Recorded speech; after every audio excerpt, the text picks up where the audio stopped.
இப்ராஹிம் அலைஹிஸ்ஸலாம் அவர்களை நெருப்பில் தூக்கி போற கதையா, கற்பனையா, பொய்யா? இல்லை, நிதர்சனமாக உண்மையாக நடக்கிறது.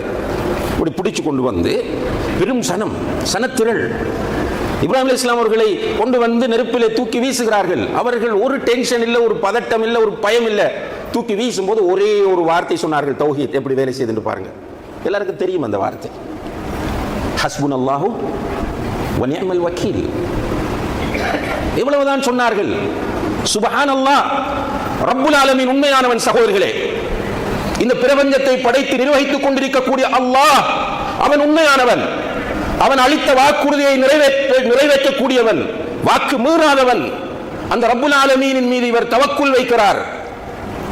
அல்லாஹ்வை புரிந்து கொண்டு தௌஹீதிலே உறுதியாக இருந்து ஒரு ஆபத்தான நேரத்தில் தவக்குல் வைத்து சொல்லுகிறார், ஹஸ்புனல்லாஹு வ நிஅமல் வக்கீல். அல்லாஹ் உடனே நெருப்புக்கு சொன்னான், அது அவனுடைய படைப்பு. நெருப்பு சுடுவது அல்லாஹ்வுடைய உத்தரவின் பேரில், நெருப்பு எரிவது அல்லாஹ்வுடைய உத்தரவின் பேரில். அல்லாஹ் நெருப்பை பார்த்து சொன்னான், யா நாரு கூனி பர்தன் வ ஸலாமன் அலா இப்ராஹீம். நெருப்பே, இப்ராஹீமுக்கு நீ பாதுகாப்பாக இருக்க வேண்டும், குளிர்ச்சியாகவும் இருக்க வேண்டும். நெருப்பு முஸ்லிமானது, நெருப்பு அல்லாஹ்வுக்கு கட்டுப்பட்டது.